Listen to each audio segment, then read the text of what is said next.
വിലങ്ങാടുണ്ടായ ഉരുൾപൊട്ടലിൽ നാശനഷ്ടം കണക്കാക്കാൻ ഡ്രോൺ സർവേ ആരംഭിച്ചു. 5 കോടിയുടെ നാശനഷ്ടം എന്നതാണ് പ്രാഥമിക കണക്ക്. സർവേ വരും ദിവസങ്ങളിലും തുടരും.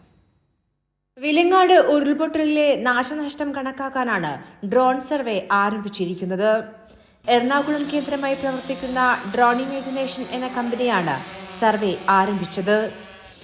ഉരുൾപൊട്ടലുണ്ടായ അടച്ചിപ്പാറ, മഞ്ഞച്ചേലി, പാനോം പ്രദേശങ്ങളിൽ സർവേ നടത്തി.